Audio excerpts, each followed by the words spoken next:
Welcome to today's deep dive. May God bless your day and your entire week as we embark on this journey together. Yeah, thank you. It's great to be here.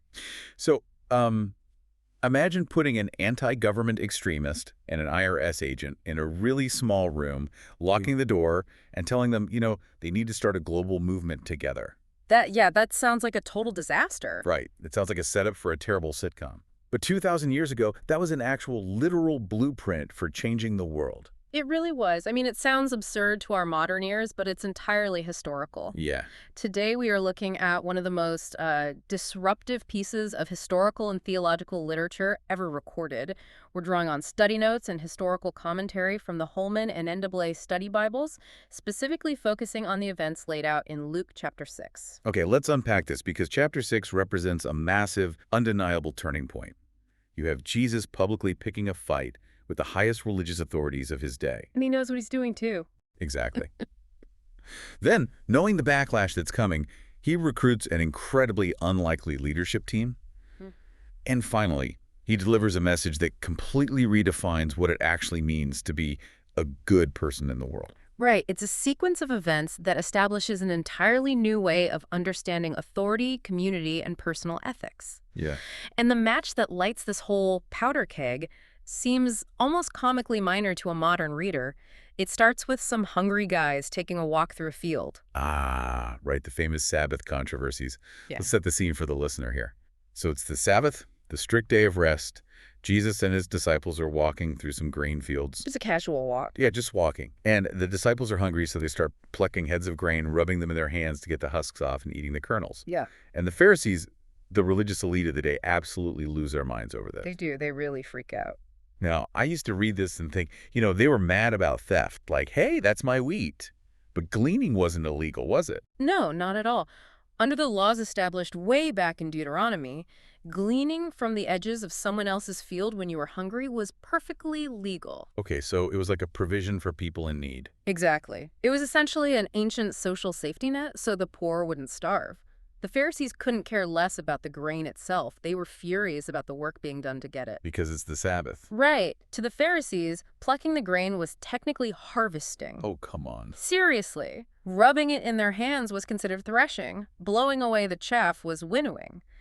By just eating a snack, the disciples were blatantly breaking the strict, microscopic rabbinic laws regarding working on the Sabbath. Which, that always made the Pharisees seem like one-dimensional villains to me. Like grumpy guys with clipboards who just hate fun. Yeah, the fun police. Exactly.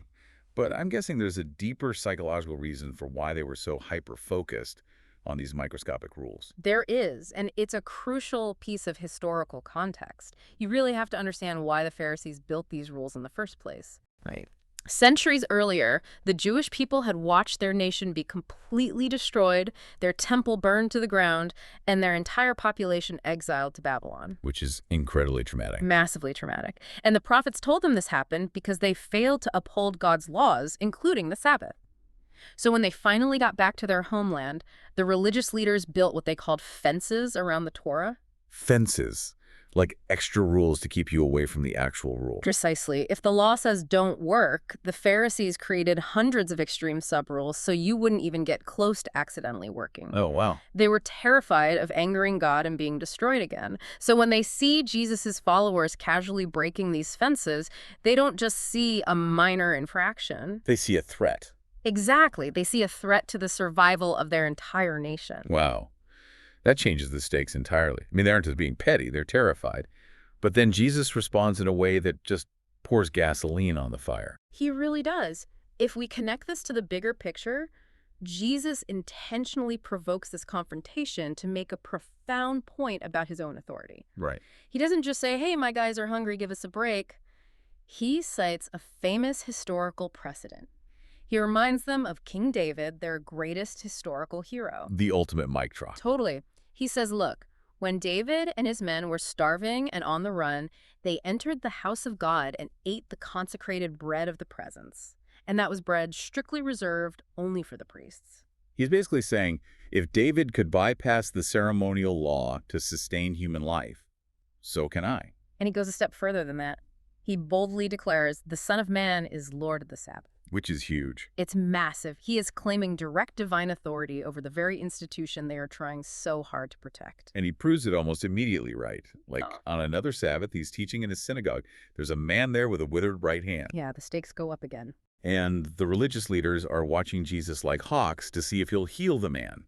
Because healing, unless the person was actively bleeding out or dying, was considered practicing medicine, which was forbidden work on the Sabbath. Which sets up a fascinating ethical trap. Do you follow the rigid letter of the law, or do you alleviate human suffering? I always think of it like getting a speeding ticket while rushing a dying person to the ER. That's a great way to put it. Yeah, I mean, the Pharisees are hyper-focused on the radar gun, but Jesus is focused on the patient in the back seat. He looks right at the leaders and asks, is it lawful on the Sabbath to do good or to do harm, to save life, or to destroy it? And then he just heals the guy's hand right there in front of everyone. He just blatantly does it. Yeah. But wait, I have to play devil's advocate here. If I'm a first-century observer, I'm wondering, is Jesus just an anarchist? Like, is he just tossing the religious rule book out the window because it's inconvenient? Well, I wouldn't phrase it quite like that. The study notes clarify that Jesus isn't destroying the law at all. He's actually correcting a deeply distorted legalistic view of it. Oh, okay. He isn't abolishing the day of rest. He's proving that doing good and showing compassion is the ultimate purpose of the Sabbath. Right, the heart of the law. Exactly. Yeah. The Pharisees had elevated the preservation of their fences above actual human suffering. Jesus is tearing down the fences to restore the true, life-giving intent of the law. Which infuriates the religious establishment so much that the text says they were filled with fury and started discussing what to do with him. So if we look at the narrative flow here, Jesus just publicly humiliated the most powerful people in his society. Yeah, he essentially painted a massive target on his own back. Right. Which means he can't be a one-man show anymore. If this movement is going to survive the incoming institutional backlash, he needs a rock-solid infrastructure. He needs a leadership team. And the way he goes about picking this team is fascinating. He doesn't just handpick them on the fly during a casual walk. No, it's very deliberate. Very. The text notes that Jesus goes up onto a mountain and spends the entire night in prayer. He's awake from dusk till dawn, agonizing over this decision.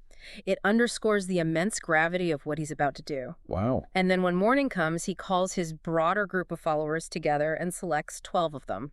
And he designates them as apostles, which is a Greek term meaning sent ones, right? Exactly. Essentially, these are his authorized representatives. And looking at who these men were historically, it's astonishing. Uneducated fishermen, primarily. Yeah. Men without any formal theological pedigree. I was actually looking at the historical table provided in the sources regarding the fates of these 12 men, and it's intense. It's brutal. Brutal. You have Peter, who tradition says was eventually crucified upside down in Rome because he didn't feel worthy to die in the exact same manner as Jesus. You have Andrew, who was crucified on an X-shaped cross. All right. And John was the only one to die naturally, but only after surviving being boiled in oil and being exiled to the prison island of Patmos. Yeah, they didn't have easy lives. Not at all. These were ordinary guys who faced extraordinary, brutal ends. You don't endure an upside-down crucifixion for a neat philosophical idea. You only do that if you've seen something that completely rewrote your reality. Absolutely. That conviction was rock solid. But beyond their eventual fates, the internal dynamics of the men he chose on that mountain are just staggering. Here's where it gets really interesting. Let's talk about the two extremes in this group. You have Matthew, also known as Levi. He was a tax collector. A very loaded job title back then. Extremely. Now, listener, you have to understand that in that culture, a Jewish tax collector wasn't just an annoying bureaucrat. He was viewed as a traitor. He worked for the oppressive Roman government and usually extorted his own neighbors for personal profit. He was the ultimate sellout. Exactly. But then, in that exact same 12-man roster, you have Simon the Zealot. Right, the complete opposite. The Zealots were a radical militant sect. They violently opposed Roman occupation and frequently assassinated Romans and anyone who collaborated with them. Including tax collectors. Right. So you have a Roman collaborator and an anti-Roman assassin in the same tiny group. Why on earth would you put two guys who historically, politically, and ideologically should want to murder each other in the same small team? It's like forcing an anarchist and an IRS agent to go on a cross-country road trip. Yeah, the tension around those campfires must have been incredible. But the study Bibles point out that placing these two men together proves the unifying power of Jesus' mission. How so? Think about what it signals. It demonstrates that his new kingdom completely supersedes earthly political factions and deep social divisions. If Matthew and Simon can sit at the same table, eat together, and work toward the exact same goal, it proves this movement is not bound by human political categories. It's a total paradigm shift. Jesus isn't building a political party, he's building a new kind of humanity. That's a great way to summarize it. And once this wonderfully mismatched, deeply volatile team is assembled, Jesus leads them down the mountain to a level place, a plain, to deliver a message that will completely shatter their entire worldview. This brings us to the famous Sermon on the Plain. The setting itself is highly significant. A massive, diverse crowd has gathered. Like from all over. Right, they aren't just local folks from Judea and Jerusalem. People have traveled from the coastal regions of Tyre and Sidon, which were Gentile, non-Jewish territories.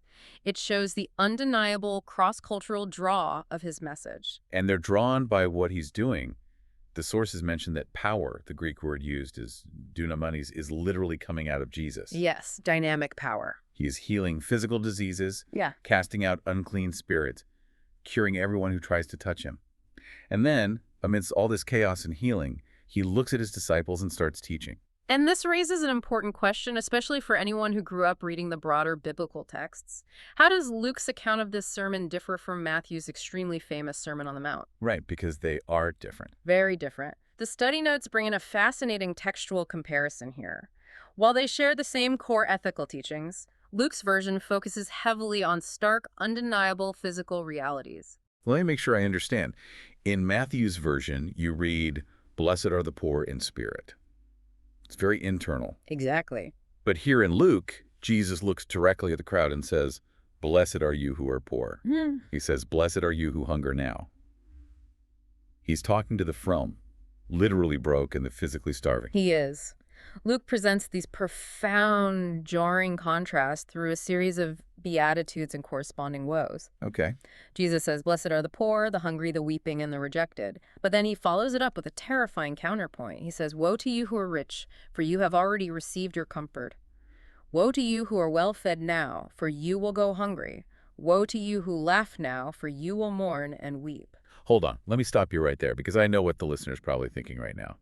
If I open my banking app and my checking account is overdrawn, does that automatically make me spiritually superior? That's a natural question to ask. Right. Like, is Jesus saying that having money is an unforgivable sin and poverty is a VIP ticket to heaven? It would be easy to misinterpret it that way if we read it purely as an economics textbook.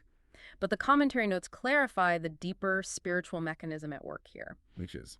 Well, the Greek word for poor used in this passage refers to someone who is destitute. They have zero safety net. Therefore, they are utterly and completely dependent on God for their daily survival. Oh, I see. Their poverty strips away any illusion that they are in control of their own destiny. Ah, so it's about the illusion of self-reliance. Exactly. On the flip side, the woes are a dire warning to the wealthy and the self-sufficient. The warning is for those who have found their ultimate consolation, their comfort, their peace, their identity in temporary worldly things rather than in God. Think about that for a second, listener. Think about where you find your absolute security. If your bank account vanished tomorrow, or if you lost your status at work, would your entire identity collapse? That is the core issue. Jesus is warning that if your wealth makes you arrogant or insulates you from realizing how desperately you need God, that wealth isn't a blessing, it's a massive spiritual hazard. It's a complete inversion of the world's values. Society says wealth and praise are the ultimate signs of success and divine favor. Jesus says dependence on God is the only true security. Right.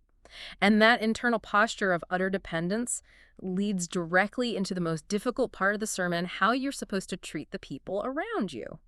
And not just your friends. He gets into how you treat the people you absolutely despise. This is where the teachings shift from merely challenging to almost impossible by normal human standards. Yeah, no kidding. Jesus commands his followers to love their enemies, to bless those who curse them, and to pray for those who actively mistreat them.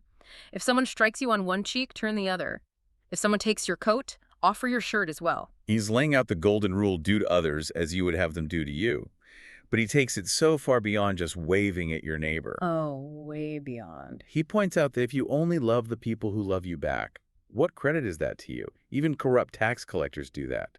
You only lend money when you know you'll get paid back with interest. Big deal. Yeah. Everyone does that. Right. What's fascinating here is the specific language used in the original text. The Greek concept of love used in this passage is agape. Agape. Okay. It is not a warm, fuzzy feeling. It is not emotional affection. You don't have to feel good about your enemy. That's a relief, honestly. Yeah, agape is a deliberate, altruistic action. It's a conscious choice to seek the highest good for someone else, regardless of how they treat you. So it's an action, not an emotion. Right. The study notes emphasize that this radical countercultural love mimics God's unmerited mercy. God is kind to the ungrateful and the wicked. Wow. So, Jesus uses an ancient grain market metaphor to explain how this divine generosity works. He says, "Give, and it will be given to you. A good measure, pressed down, shaken together, and running over, will be poured into your lap. For with the measure you use, it will be measured to you."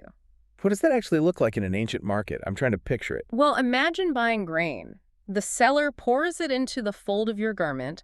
A generous seller wouldn't just lightly scoop it. They would press the grain down, shake the container to settle out the air pockets so more could fit, and fill it until it literally overflowed your hands. So you get the absolute maximum amount. Exactly.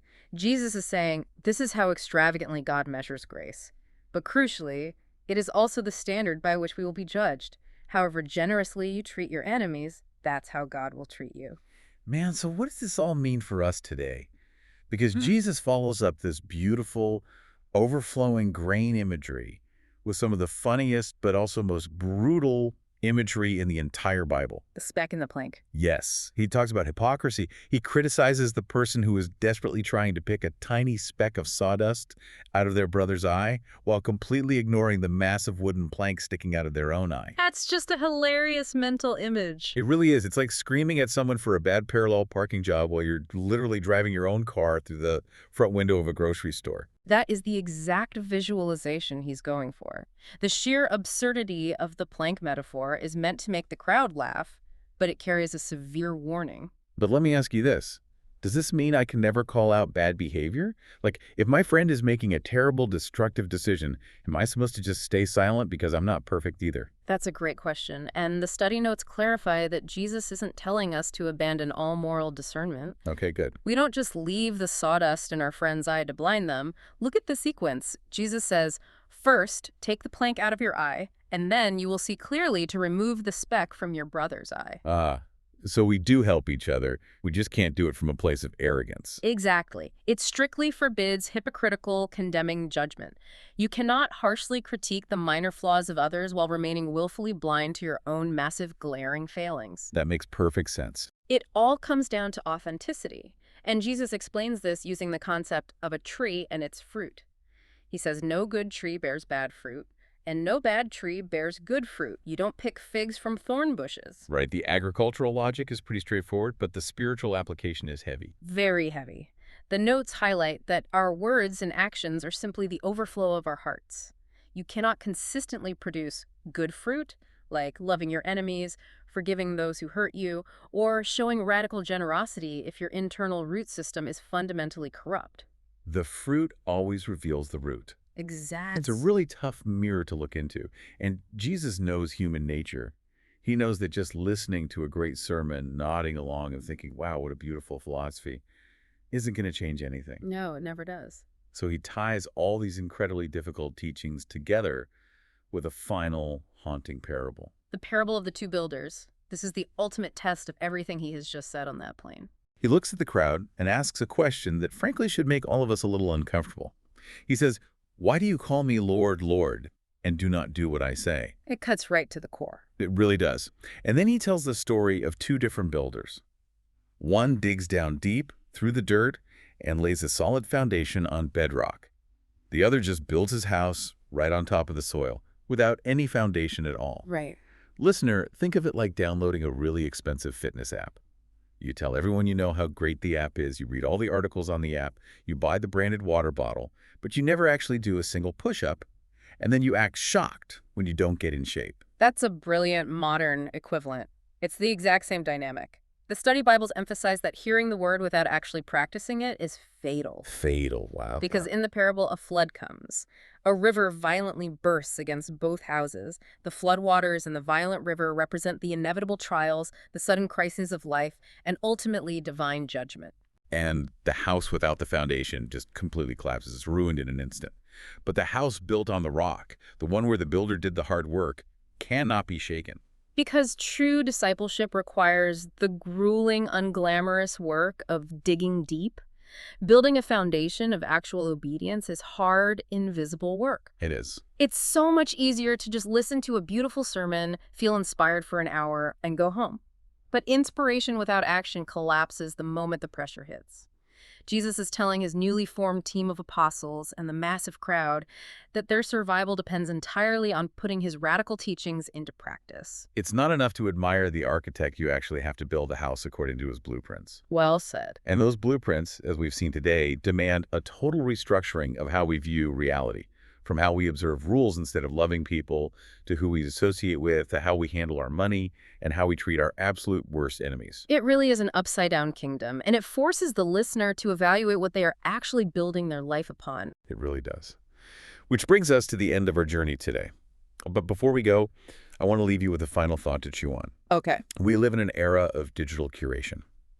We spend so much time building the aesthetic of our houses on social media, curating the image of being a good, moral, successful person for everyone to see. But the internet is just sand. When the inevitable floodwaters of a real-life crisis rise, that curated digital house won't save you.